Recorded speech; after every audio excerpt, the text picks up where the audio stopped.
जय माता दी, जय श्री राधे। मैं अभिषेक रिकॉर्डिंग फिर से कर रहा हूँ। मैं इस समय वृंदावन में हूँ। एक सेकंड, सही से हाथ नहीं दिखाई दे रहा है।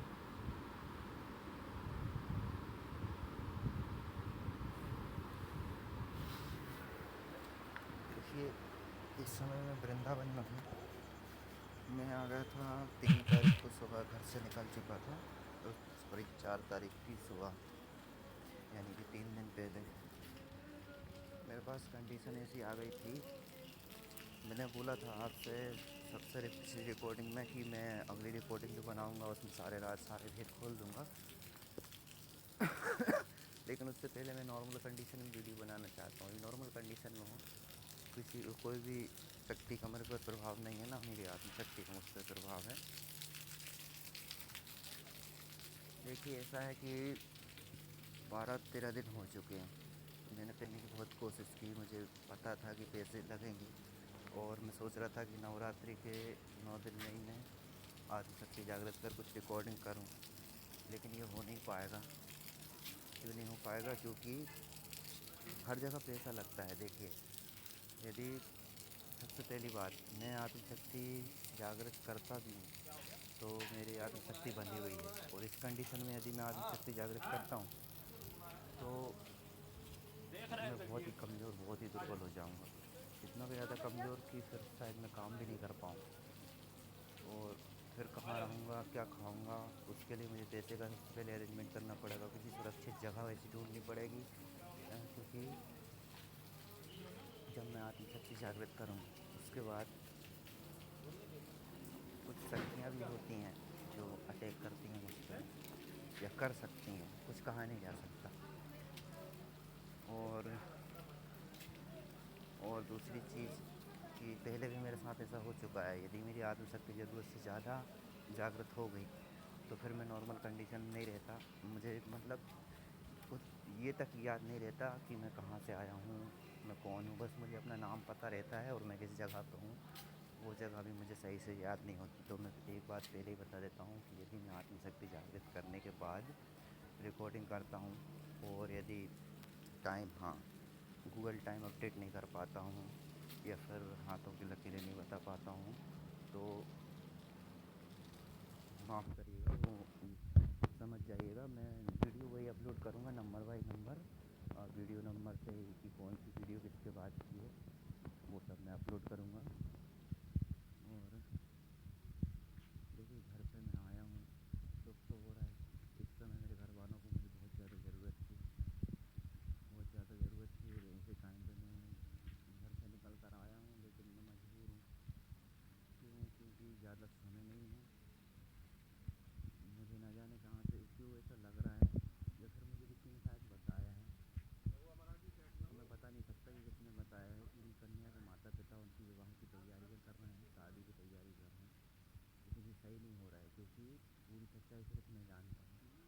और आप ये ज़रूर सोचेंगे कि आत्मशक्ति जागृत करने के बाद ही मैं बात क्यों करना चाहता हूँ। देखिए, आत्मशक्ति जागृत करने के बाद क्या होता है मेरे साथ, कि मैं बीते हुए समय में वापस चला जाता हूँ, जो मेरे साथ 1-1.5 साल पहले हुआ है आज से।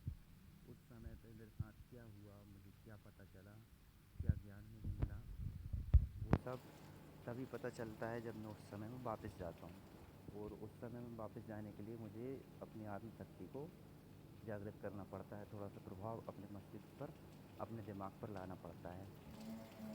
इसलिए मुझे आत्मशक्ति जागृत करना ज़रूरी है, करना ज़रूरी है, और उसके बाद रिकॉर्डिंग करना ज़रूरी है। साथ ही साथ मेरे बोल चाल, मेरी आवाज़, मतलब आवाज़ तो यही रहती है, लेकिन मेरे बोलने का तरीका बिल्कुल पूरी तरीके से बदल जाता है।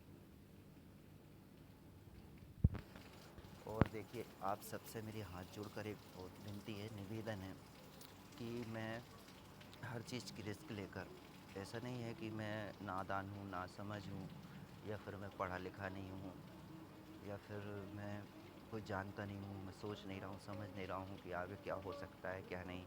कितनी बड़ी रिस्क लेकर मैं ये सच्चाई दुनिया के सामने लेकर आ रहा हूँ, तो विश्वास करिए, इस बात में कोई तो सच्चाई होगी। मैं माता रानी की सौगंध लेकर कह रहा हूँ, वृंदावन की धरा पर, धरती पर अभी खड़ा हुआ हूँ। इस धरती की सौगंध लेकर कह रहा हूँ कि ये बात पूरी तरह से सच है। जो मैंने पहले बताई वो भी सच है। माता रानी की सौगंध कभी मैं झूठ नहीं लेता। और उन कन्या और मेरे भीतर जो आत्मा है वो वही आत्मा है जो त्रेता युग में सिया राम जी के रूप में आई थी, द्वापर युग में राधा कृष्ण जी के रूप में आई थी, और इस बार हम दोनों के भीतर वो आत्माएं हैं। बस आप सबको मेरा सपोर्ट करना होगा। मैं अकेला हूँ, मेरे साथ कोई भी नहीं है। मैंने उनके माता पिता से बात करने की बहुत कोशिश की, किसी और के ज़रिए से व्हाट्सएप किया, कॉल किया कि मेरी बात करवा दो, लेकिन किसी भी मूल्य पर वो मुझसे बात करने के लिए तैयार नहीं है। क्यों तैयार नहीं है? देखिए, ये बात तो सभी जानते हैं कि एक अकेला इंसान भी यदि कितना ही सच्चा या अच्छा हो तो उसकी बात मान्य नहीं रखी जाती। जब तक उसके साथ कोई सपोर्ट ना हो, उसके साथ कोई खड़ा ना हो, तब तक उसकी बात ना तो सुनी जाती ना ही समझी जाती है। ठीक वैसा ही मेरे साथ है, मेरे साथ कोई भी नहीं है, मैं अकेला हूँ। इसलिए ना तो मेरी बात सुनी जा रही है, ना ही मेरी बात समझी जा रही है। ये मेरे सामने परेशानियाँ हैं। और देखिए, जिस ईश्वर का आप सब इंतज़ार कर रहे थे, हज़ारों सालों से जिनकी प्रतीक्षा कर रहे थे, वो हम सब के साथ हैं, हम सब के बीच हैं। आप सबको पूरा जोर, पूरी ताकत लगानी होगी। यकीन मानिए, माता रानी की सौगंध लेकर कह रहा हूँ कि वो पुण्य आत्माएँ जो त्रेता युग में राम सिया के रूप में, द्वापर युग में राधा कृष्ण के रूप में संसार में आई थी, वो पुण्य आत्माएँ मेरे और उन कन्या के भीतर ही मिलेंगी। अब मैं, यदि आप सबको ये लगे कि मैं अपनी खुशी के लिए ये सब कुछ कर रहा हूँ, तो इसमें सिर्फ मेरी खुशी नहीं है, इसमें सबकी खुशी है, सबकी भलाई है। मैं तो यहाँ तक के लिए भी तैयार हूँ कि मैं अपनी आत्मा किसी और शरीर में ट्रांसफ़र करके इन शक्तियों को जागृत कर सकूँ, उन आत्माओं को जागृत कर सकूँ। अभी मैं वृंदावन में हूँ, लेकिन मैं कल आया है यहाँ पे। और इससे पहले मैं 3 तारीख को सुबह घर से निकला था, मेरे पास जेब में सिर्फ 60 रुपये थे और मुझे निकलना पड़ा, क्योंकि मैं समझ रहा था कि मुझे जितना ज़्यादा मैं देर कर रहा हूँ उतना ही ज़्यादा लेट होते जा रहा है। मैं वहाँ रुक कर पैसे इकट्ठे करने की बहुत कोशिश की, लेकिन पैसे इकट्ठे हो नहीं पाए। तो मैं 60 रुपये लेके ही जेब से निकल गया था। वहाँ से आया बीना, एक दिन बीना में काम किया, फिर वहाँ खाया पिया, रात रुका। और फिर रात को फिर 2 बजे एक ट्रेन, नहीं नहीं सॉरी, रात को 9 साढ़े 9 बजे एक ट्रेन थी, जीटी एक्सप्रेस। उससे मैं आया वृंदावन। वृंदावन मथुरा उतरा, फिर मथुरा में एक दिन काम किया, फिर मथुरा से वृंदावन आया, फिर आज वृंदावन में आज काम किया। अब मेहनत मजदूरी करना तो मेरी आदत है, वो तो मैं कर रहा हूँ, लेकिन किसी भी जगह बाहर जाते हैं तो कैसा काम मिलता है कैसा नहीं, हर चीज़। कल जो काम मुझे मिला वो काफ़ी मेहनती काम था, तो मैं थक गया हूँ काफ़ी। अभी रात को मैं, यहाँ एक होटल है, यहाँ पे इन्होंने 100 रुपये लिए मुझसे एक रात रुकने के, यहाँ पे रुका हुआ हूँ। और रात को खाना वाना खाया और चल बढ़िया है अभी। आज मैं और यहाँ पर काम करूँगा, इसके बाद माता रानी वैष्णो देवी के लिए यहाँ से निकलूँगा मैं। और मैं वहाँ का आशीर्वाद लेने के बाद, उनके दर्शन करने के बाद ही आत्मशक्ति जागृत करने की कोशिश करूँगा। लेकिन समय ज़्यादा नहीं है, मैं मान रहा हूँ, लेकिन मेरे पास सबसे बड़ी कंडीशन है पैसे की। पैसे मेरे पास नहीं है। पैसे मुझे जब तक काम नहीं कर लेता, 3-4 हज़ार रुपये मेरे पास होंगे, इसके बाद ही मैं आत्मशक्ति जागृत कर पाऊँगा। और दूसरी चीज़ कि मुझे यूट्यूब पर मेरे सब्सक्राइबर नहीं हैं। सब्सक्राइबर होना बहुत ज़रूरी है, क्योंकि हो सकता है कि यदि एक बार मेरी आत्मशक्ति जागृत हो गई तो फिर मैं वापस नॉर्मल कंडीशन में ना आ पाऊँ। कुछ भी हो सकता है, लेकिन आना चाहूँ तो आ भी सकता हूँ, लेकिन मैं कुछ कह नहीं सकता कि मैं आ पाऊँगा या नहीं आ पाऊँगा वापस नॉर्मल कंडीशन में। और नॉर्मल कंडीशन में तो मैं सब सोच समझ लेता हूँ कि कहाँ जाना है, क्या करना है, लेकिन जब मेरी आत्मशक्ति जागृत अवस्था में होती है तब मैं एक नॉर्मल इंसान की तरह ना तो सोच पाता हूँ, ना ही समझ पाता हूँ। उस समय मेरी बातें सिर्फ़ ऐसी होती हैं जो ना दिखाई देती हैं, ना जो सुनाई देती हैं। नहीं, मतलब सुनाई देती हैं, लेकिन उस चीज़ के बारे में बातें करता हूँ जिन पे ना तो लोग विश्वास कर सकते हैं और ना ही वो चीज़ें दिखाई देती हैं। उस चीज़ पे मेरा ज़्यादा फ़ोकस रहता है, मेरा ध्यान उधर ही जाता है, क्योंकि वो मैं नहीं, मेरी आत्मा का भाव होता है।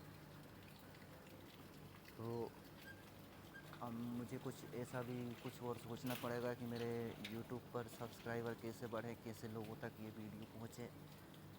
मेरी आप सबको सपोर्ट करनी होगी।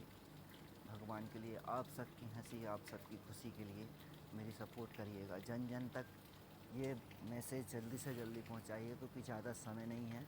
मुझे ऐसा लग रहा है कि इसी साल शायद 2-3-4 महीने बाद उन कन्या के माता पिता उनका विवाह कर देंगे। और विवाह हो जाने के बाद क्या परेशानियाँ होती हैं वो वैसे मैं नॉर्मल कंडीशन में भी बता सकता हूँ, क्योंकि जो मुझे पता चला था वो मैं नॉर्मल कंडीशन में भी बता सकता हूँ। लेकिन नॉर्मल कंडीशन में इसलिए नहीं बताना चाहता क्योंकि मेरे मुंह से निकला एक गलत शब्द उस पर उसका दुष्प्रभाव भी आप सब पे पड़ सकता है। इसलिए मैं जो भी बोलना चाहता हूँ ना वो आत्मशक्ति जागृत करने के बाद ही बोलूँगा, और जो नॉर्मल कंडीशन में हो सका वो नॉर्मल कंडीशन में बताऊँगा। लेकिन आत्मशक्ति जागृत करने के बाद ही मैं वो ऐसी जो मतलब राज और रहस्यमय बातें हैं वो तभी बताऊँगा, क्योंकि मेरा बोला हुआ एक गलत शब्द आप सबको गलत रास्ता दिखा सकता है या फिर मुझे गलत समझ सकते हैं। देखिए कंडीशन आप सबके सामने ऐसी आएगी जब उन कन्या के बारे में आपको पता चलेगा कि ये इंसान राम नहीं रावण है। सिचुएशन तो ऐसी कुछ है, आप सब मुझे गलत समझेंगे हो सकता है, क्योंकि कोई लोग मुझे अच्छा भी बोलेंगे कि सच्चाई बताकर तुमने सही किया, लेकिन कई लोग मुझे गलत भी बोलेंगे कि तुझे ऐसा करने से पहले सोचना चाहिए था, तूने माता पिता के बारे में नहीं सोचा, अपने परिवार के बारे में नहीं सोचा, अपनी ज़िंदगी के बारे में नहीं सोचा, किसी और की खुशियाँ इज्जत के बारे में नहीं सोचा। देखिए सबके बारे में सोच रहा हूँ, सबके बारे में समझ रहा हूँ, इसके बाद भी यदि मैं ये कदम उठा रहा हूँ तो इस कदम में कोई तो सच्चाई होगी, इस बात में कोई तो सच्चाई होगी। मैं झूठी सौगंध नहीं लेता, अपनी जन्म देने वाली माता की सौगंध ले रहा हूँ, माँ जगत जननी दुर्गा भवानी की सौगंध ले रहा हूँ, धरती मैया की सौगंध ले रहा हूँ। इस बात में तनिक भी संदेह नहीं है मुझे। अगर 1% भी डाउट होता, 1% भी संदेह होता कि मैं गलत हूँ या फिर ये वो दोनों वो पुण्यात्माएँ नहीं हैं, 1% भी शक होता तो मैं ये बात दुनिया के सामने नहीं रखता। अभी पिछले महीने 8 तारीख को, ये कौन सा महीना चल रहा है, अक्टूबर चल रहा है, सितंबर, अगस्त, हाँ 2 महीने होने वाले हैं। 8 अगस्त को मेरे साथ कुछ ऐसा हुआ था, मैंने कहा था कि मैं सबूत के साथ बताऊंगा, वो सबूत भी मेरे पास है। 8 अगस्त को मेरे साथ जो हुआ था उसके बाद मुझे पूरा विश्वास हो गया था कि ये पुण्यात्माएँ कोई और नहीं हैं, वही हैं, और इनका एक दूसरे से बहुत गहरा संबंध है।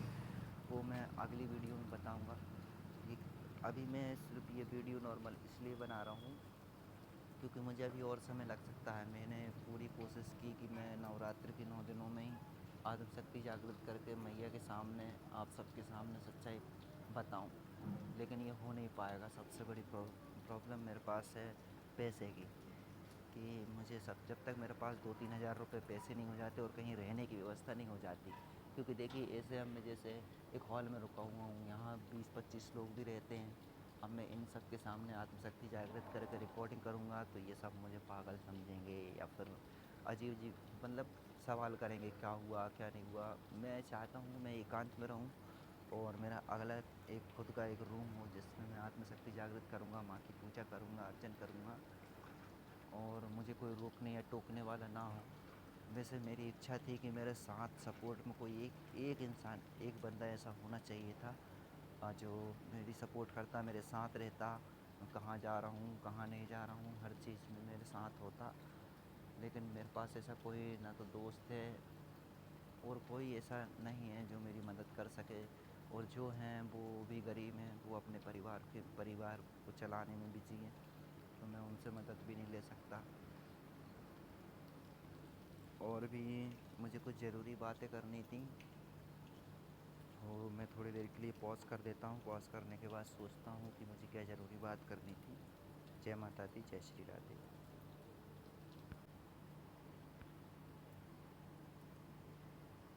जय माता दी, जय श्री राधे। वीडियो फिर से कंटिन्यू कर रहा हूँ। ये देखिए,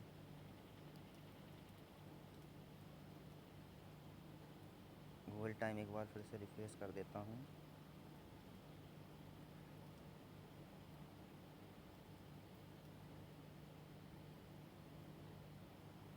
कैमरा भी, मोबाइल भी काफ़ी पुराना हो गया, तो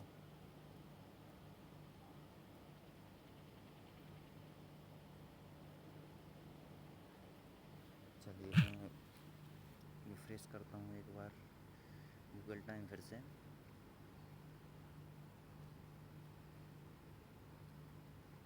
और मैं कल जो वृंदावन में था, मैंने निधिवन में था, वो निधिवन की वीडियो मैं अपलोड करूँगा। उसे उसकी रिकॉर्डिंग मैं इसी में ऐड कर देता हूँ।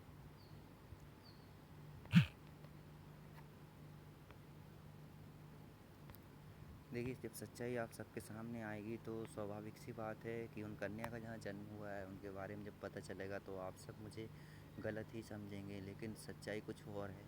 सच्चाई कुछ और है। सच्चाई यही है कि पूरा विश्वास होने के बाद ही मैं ये बात दुनिया के सामने रख रहा हूँ, रिकॉर्डिंग कर रहा हूँ कि ये दोनों पुण्य आत्माएँ कोई और नहीं, वही हैं जो त्रेता युग में राम सिया के रूप में आई थी, द्वापर युग में राधा कृष्ण के, और इस बार वो मेरे और उन कन्या के अंदर हैं। उन कन्या का नाम बता देता हूँ, सुबह सुबह का समय है। माता रानी का ये जो स्क्रीन पर दर्शन हो रहे हैं, इनको प्रणाम करके उनका नाम बता देता हूँ। उन कन्या का नाम है कृषा। कृषा नाम है उनका, कृषा नौरिया, और मेरा नाम भी अभिषेक नौरिया है। और वही हैं जिनके भीतर राधा जी की आत्मा है। अब मैं निधिवन की वो जो वीडियो है वो वीडियो चलाता हूँ, देखिए कल की है।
ये है वृंदावन की वीडियो, कल की थी। और मैं ये कहना चाह रहा हूँ कि अभी मुझे और समय लगेगा, क्योंकि ज़्यादा से ज़्यादा कम से कम मुझे 10 से 12 दिन समय लगेगा, क्योंकि इतने समय में काम करके मुझे पैसे इकट्ठे करने होंगे, कहीं एक जगह रूम लेना होगा कमरा रहने के लिए, और साथ ही साथ कुछ 1000-1500 रुपये जेब में भी रखने होंगे, ताकि मैं खाने पीने की व्यवस्था कर सकूं। घर वालों को भी मैं इस कंडीशन में छोड़ कर आया हूं कि उन्हें इस समय उन्हें पैसे की बहुत ज़्यादा ज़रूरत थी, उन्हें मेरी बहुत ज़्यादा ज़रूरत थी। घर पे भी कुछ पैसे मुझे कमा कर भेजने होंगे, तो माफ़ कीजिएगा, क्षमा करिएगा। आप यदि आप सबको ऐसा लगे कि इतनी सच्चाई जानने के बाद भी मैं देर कर रहा हूँ, तो मेरी मजबूरी है। आप जब मेरी जगह आकर देखिए कि मैं किस तरीके से कैसे मैनेज कर रहा हूँगा और कैसे सब कुछ कर रहा हूँ, वो सिर्फ मैं ही जान रहा हूँ, मैं ही समझ रहा हूँ। तो उस समय मुझे और थोड़ा सा लग सकता है, तो जितनी जल्दी हो सकेगा उतनी जल्दी आत्मशक्ति जागृत करूँगा। और दूसरी चीज़, मेरे यूट्यूब पर सब्सक्राइबर्स नहीं हैं। अब इन सब्सक्राइबर्स को बढ़ाने के लिए क्या करना होगा, वो मुझे कुछ सोचना पड़ेगा। बाकी मुझे ना तो यूट्यूब की टर्म एंड कंडीशन पता है कि क्या इसके नियम हैं, क्या इनकी शर्तें हैं। अभी तो कुछ भी मुझे पता नहीं है इसके बारे में। कभी मैंने यूट्यूब पे वीडियो बनाई नहीं है, ना ही कभी भी यूट्यूब पे वीडियो अपलोड की है। और देखिए, पूरी सच्चाई जानने के, पूरा विश्वास होने के बाद ही मैं माता रानी की सौगंध लेता हूँ। तो माता रानी की सौगंध लेकर मैं ये आज सच्चाई बता देता हूँ कि यदि ये पुण्य आत्माएँ, उन कन्या और मेरे भीतर की बसी पुण्य आत्माएँ इस बार एक नहीं हो पाईं, तो यही वो पुण्य आत्माएँ होंगी जो कुछ समय बाद इस संसार में ऐसा रूप लेकर आएंगी जो क्रोध में होगा, गुस्से में होगा, और विध्वंसक रूप लेकर के इस संसार में आएंगी। वो सब कैसे होता है, क्यों होता है, क्यों ऐसी परिस्थितियाँ आती हैं, और शक्तियाँ, अच्छी शक्तियाँ बुरे में कैसे परिवर्तित हो जाती हैं, वो सब सारी चीज़, सारी प्रक्रिया मुझे पता है। लेकिन वो सब मैं तभी बताऊँगा जब आत्मशक्ति जागृत होगी, उसके बाद ही मैं कुछ बोलूँगा। अभी मैं कुछ बोल नहीं सकता, लेकिन बस इतनी मेरे हाथ जोड़कर विनती है आप सबसे कि जिस समय मेरी आत्मशक्ति जागृत हुई थी उस समय मैंने अपने आत्मा के भाव को पहचान लिया था। मेरे अंदर की अंदर आत्मा जो कहती थी वो सिर्फ यही कहती थी, सबको ये पता है कि कलयुग के अंत में भगवान कल्कि का अवतार होने वाला है। शायद ये कान्हा जी खुद बोल कर गए थे कि मैं कल्कि अवतार में इस संसार में आऊँगा। लेकिन जब मेरी आत्मशक्ति जागृत हुई थी उस समय मेरे अंदर का जो भाव था, मेरे आत्मा का जो भाव था, वो सिर्फ एक ही बात कह रहा था कि मैं इस संसार में कल्कि अवतार लेकर नहीं आना चाहता, क्योंकि कल्कि अवतार एक ऐसा विध्वंसक अवतार है जो इस सृष्टि को संभालने के लिए नहीं बल्कि इस सृष्टि को ख़त्म करने के लिए आएंगे। और जिस ईश्वर ने, जिस माँ ने, जिस प्रकृति ने इस सृष्टि की इतनी प्रेम से, इतनी इतने सुंदर स्वप्न संजोकर प्रेम पूर्वक इस सृष्टि की रचना की है, बनाया है, वो कैसे खुद ही अपने बसाए हुए संसार को, अपने बसाए हुए इस घर को उजाड़ देंगे। वो नहीं आना चाहते। आप सबको मेरी सपोर्ट करनी होगी कि ये दोनों पुण्य आत्माएँ इस बार अलग ना हों। यदि अलग होती हैं तो पूरा विश्वास होने की माता रानी का सौगंध लेता हूँ मैं। यदि ये अलग होती हैं तो फिर ये विध्वंसक रूप लेकर दोनों पुण्य आत्माएँ संसार में आएंगी, क्योंकि जहाँ सबसे ज़्यादा प्रेम होता है वहीं सबसे ज़्यादा नफ़रत और क्रोध, और उनकी ये नफ़रत, इनकी ये क्रोध बहुत कुछ ख़राब कर देगी। क्योंकि ये यदि बहुत कुछ अच्छा कर सकती हैं तो फिर इनकी गुस्सा, क्रोध, इनकी नफ़रत बहुत कुछ ख़राब भी कर सकती है। और परिस्थितियाँ इनके सामने बार बार ऐसी आ रही हैं कि इन्हें इस तरीके से ही आना होगा। लेकिन मैं नहीं चाहता कि कभी ऐसा हो, ना ही आप चाहेंगे, ना ही ईश्वर ना ही चाहेंगे, ना ही माँ चाहेगी कि इस सृष्टि का कभी अंत हो। ऐसा हमें नहीं होने देना है। कान्हा जी आए हैं, वो इस बार कल्कि अवतार लेकर नहीं आए हैं। जो भी काम करने आए हैं, राधा जी आई हैं प्रेम पूर्वक ही सब कुछ सुधारने आई हैं, क्योंकि समय है अभी कुछ ना कुछ तो उनके पास कुछ ऐसा होगा। देखिए मैं तो खुद भगवान तो मैं हूँ नहीं कि मैं सब कुछ बता दूँ, लेकिन उनके पास कोई ना कोई जरिया होगा, कोई ना कोई रास्ता होगा। और माँ ने यदि भेजा है, देवी राधा को भेजा है, कान्हा जी को भेजा है, तो कुछ आस लगा कर ही भेजा होगा, कुछ सोच समझ कर ही भेजा होगा। उनका आना ज़रूरी होगा। और वो यदि वो आए हैं तो वो उस कार्य को कर सकते हैं, वो उस काम को पूरा कर सकते हैं, इसीलिए वो आए हैं। तो समझने की कोशिश करिए, माता रानी के दिव्य संकेत को समझने की कोशिश करिए। बचपन की बातें थी, वो सब बचपन की बात है, मैं भूल चुका था। यदि माँ की इच्छा ना होती तो वो ना तो मुझे बचपन की बातें याद आती और ना ही वो कहानियाँ मुझे मिलती। अब वो बचपन की बातें मुझे क्यों याद आई, मैं क्यों भूल गया था, वो सब सारी बातें मैं सब बताऊँगा कि वो कैसे होता है, क्या होता है। लेकिन वो अभी नहीं, आगे आने वाली वीडियो में बताऊँगा। और अभी मैं शायद आगे वीडियो भी ना बना पाऊँ 8-10 दिनों, और बनाऊँगा भी तो नॉर्मल कंडीशन में ही बनाऊँगा, क्योंकि मुझे अभी समय लगेगा आत्मशक्ति जागृत करने के लिए।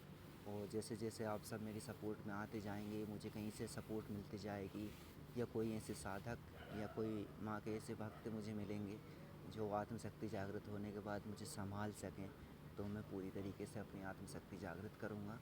लेकिन पूरी तरह से आत्मशक्ति जागृत करने का मतलब ये नहीं है कि मेरे कान्हा जी आप सबसे बात करने लगे। मेरे अंदर का जो भाव है वो पूरी तरीके से बाहर निकल कर आता है, और मेरी अंतरात्मा की जो वास्तविक परिस्थिति अवस्था है, मतलब दुर्बल है, कमज़ोर है या बंधी हुई है, वो सब चीज़ें सामने आएंगी।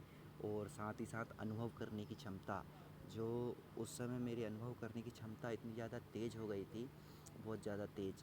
और शायद वो अनुभव करने की क्षमता फिर से वापस आ जाए। मैंने पिछले पहले जो वीडियो बनाई है मैंने उनमें एक भाभी जी का जिक्र किया था, भाभी जी के बारे में बताया था कि मुझे एहसास हो गया था कि उनके भीतर कोई दिव्य और पुण्य आत्मा है।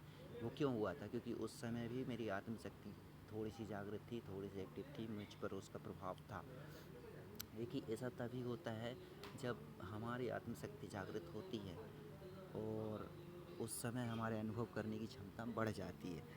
तो मैं एक बहुत ही इम्पोर्टेंट बात बताने जा रहा हूँ, इस बात को याद रखिएगा कि पहले भी मेरे साथ ऐसा हो चुका है, और मुझे पूरा विश्वास है कि यदि आत्मशक्ति जागृत होती है तो दोबारा फिर से ऐसा होगा कि जो भी इंसान, मतलब उसी समय जब मेरी आत्मशक्ति जागृत हो, और ऐसा नहीं है कि ये सिर्फ थोड़ी देर के लिए रहती हो, लेकिन पहले बहुत ज़्यादा रहती थी। लेकिन ये जो बंधन अभी लगा है पिछले 8 सितंबर को, 8 8 अगस्त को।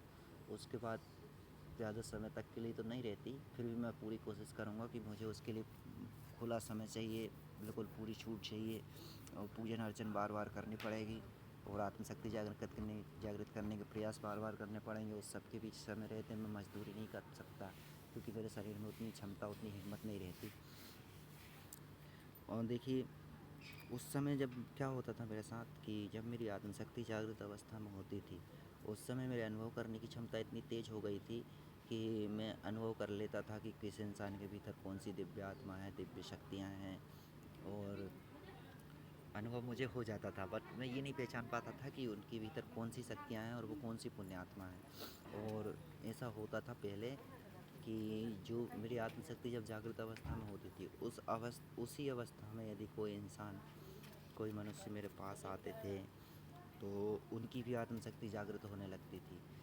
क्यों क्यों कुछ लोग मतलब ऐसे होते हैं जिनके भीतर पुण्य आत्माएँ होती हैं, वो जब पॉजिटिव एनर्जी के कनेक्ट में आते हैं, संपर्क में आते हैं, तो उनकी भी आत्मशक्ति जागृत होने लगती है। आत्मशक्ति जब जागृत होती है तो उसका क्या इफ़ेक्ट हमारे ऊपर पड़ता है, हम कैसे समझते हैं, मैं बताता हूँ। आत्मशक्ति जब जागृत होती है तब इंसान को अपने आप को बहुत ज़्यादा दुर्बल, बहुत ज़्यादा कमज़ोर महसूस करने लगता है। ऐसा लगता है कि शरीर में जान नहीं है, एकदम रोने को मन करता है, बहुत ज़्यादा दुखी अंदर से अपने आप को महसूस करते हैं।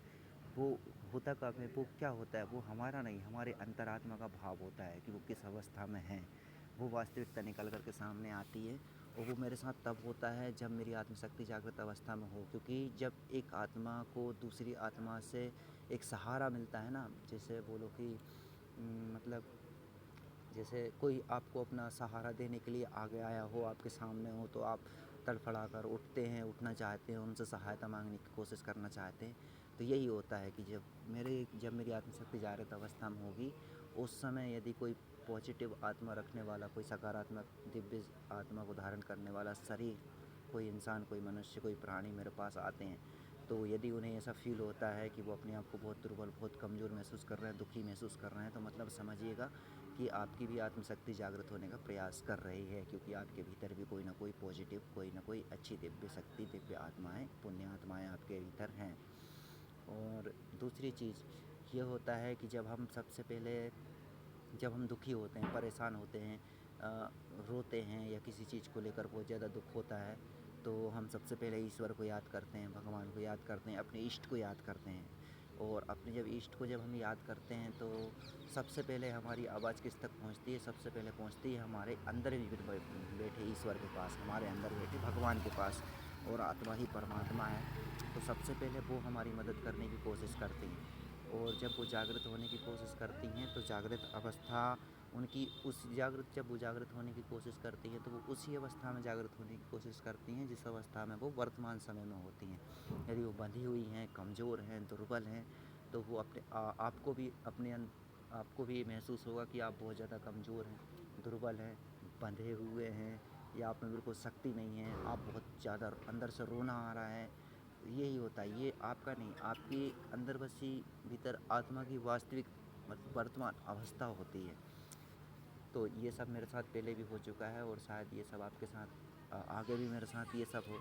और जिन मनुष्यों के भीतर, जिन प्राणियों के भीतर कोई बुरी शक्तियाँ होंगी, या उनके दिमाग को कोई बुरी शक्तियाँ कंट्रोल कर रही होंगी, या फिर उनके भीतर कोई बुरी आत्मा होगी, तो वो उन उनके पास उनके साथ क्या होगा कि जब मेरी आत्मशक्ति जागृत अवस्था में होंगी, उस समय यदि वो मेरे पास आते हैं, तो वो उन्हें मुझ पर गुस्सा आएगा, मुझ पर चिड़चिड़ाएंगे, या फिर मुझे मारने को मन करेंगे, मुझे गाली देने को मन करेंगे, या फिर मुझे गुस्से से घूर घूर कर देखेंगे।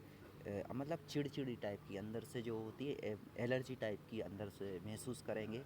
तो वो मनुष्य वो होंगे, या तो उनके भीतर कोई जो आत्मा है वो रुष्ट है, या फिर वो कोई बुरी आत्मा है, या फिर दूसरी चीज़ कि उनके मस्तिष्क पर कोई बुरी शक्तियाँ प्रभावी हैं, उनके दिमाग को, उनकी बॉडी को कोई बुरी शक्तियाँ कंट्रोल कर रही हैं।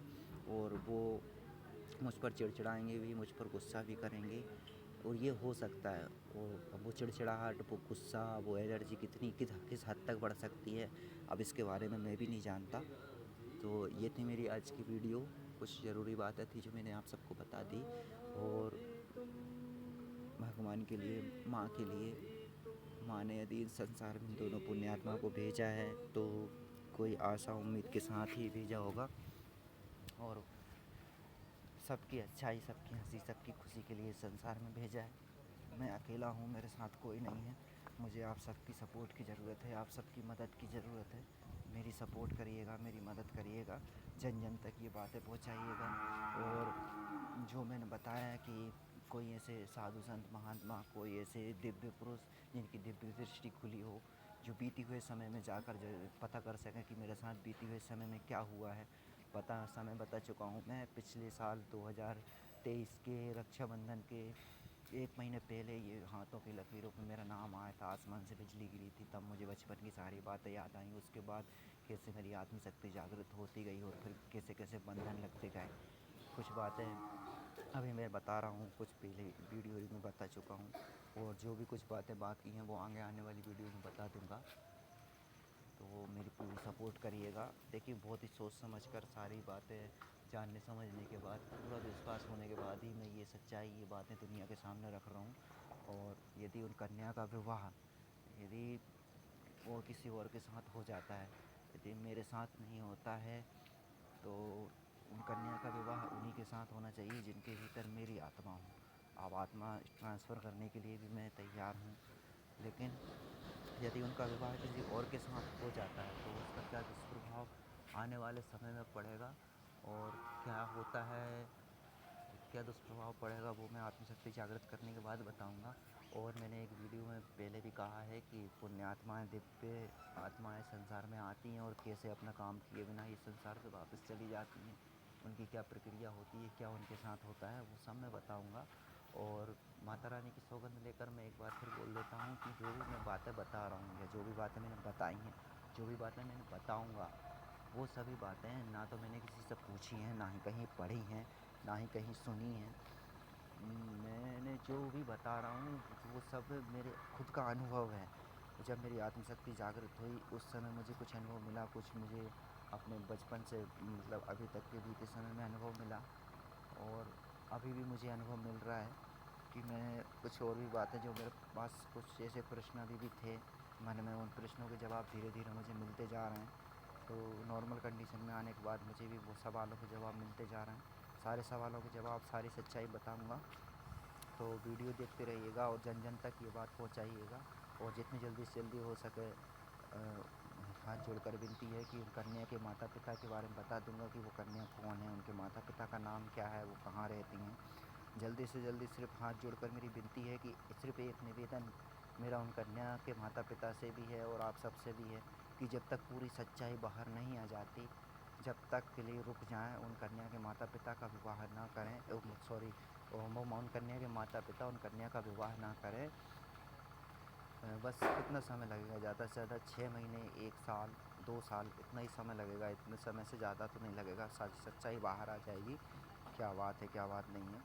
और यदि उनका विवाह हो जाता है तो उसके क्या दुष्प्रभाव आने वाले समय में पड़ेंगे, वो भी मैं आत्मशक्ति जागृत करने के बाद बताऊंगा। तो अभी के लिए इतना ही। वीडियो काफ़ी बड़ी हो रही, 32-33 मिनट की। तो अभी बस मैं यही बोलना चाह रहा हूँ कि अभी मुझे और ज़्यादा समय लग सकता है। अभी नवरात्रि के 9 दिनों के भीतर तो मैं माता रानी के दर्शन कर लूँगा।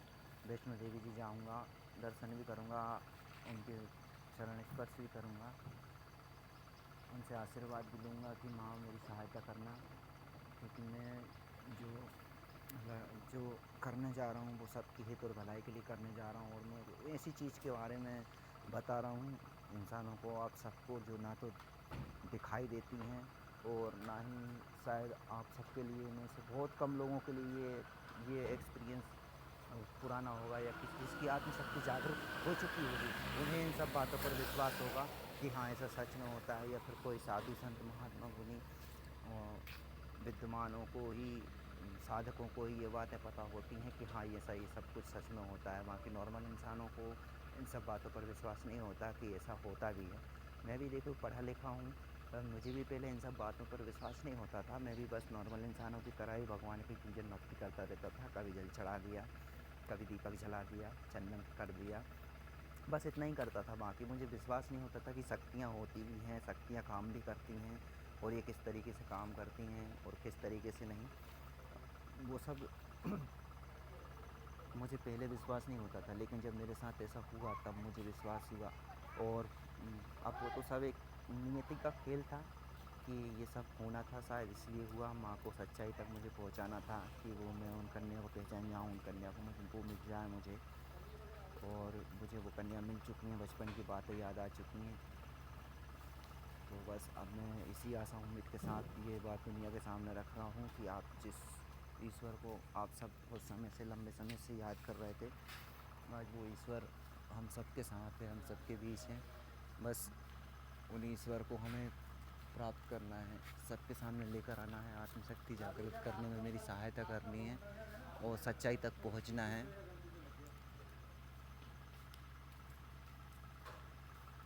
ये देखिए बंदर, यहाँ पर बंदर बहुत हैं। बंदर से याद आई, और बंदरों को मैं वो जो 4-5 साल पहले सतपुड़ा के जंगल में मुझे बंदर मिले थे, जिन्होंने मेरी बहन से पूछा था कि अभिषेक कहाँ पर है। उन बंदर को भी मैंने ढूंढने की बहुत कोशिश की, लेकिन वो बंदर भी मुझे नहीं मिले। वो माता जी ने भी मुझे पुस्तक नहीं दी, और मैंने जो रिकॉर्डिंग की थी, रिकॉर्डिंग्स व्हाट्सएप के ज़रिए भेजी थी, और कॉल करके भी मैंने उन कन्या के माता पिता से और कन्या से बात करने का निवेदन किया, लेकिन फिर भी उन्होंने मुझसे बात नहीं की। वो सारी रिकॉर्डिंग्स मेरे पास व्हाट्सएप में है, मैं वो अभी वीडियो बनाऊंगा, उसमें सब बातें क्लियर करूंगा। तो अभी मैं आज यहाँ पर और रुकने वाला हूँ, आज फिर काम करूँगा, और फिर कल यहाँ से वैष्णो देवी के लिए रवाना होऊंगा। और समय मुझे लग सकता है, तो बुरा मत मानिएगा, और मत सोचिएगा कि मैं जानबूझकर देर कर रहा हूँ। जानबूझकर नहीं, ये मेरी मजबूरी है, क्योंकि मेरे पास सबसे ज़्यादा परेशानी अभी पैसे की है।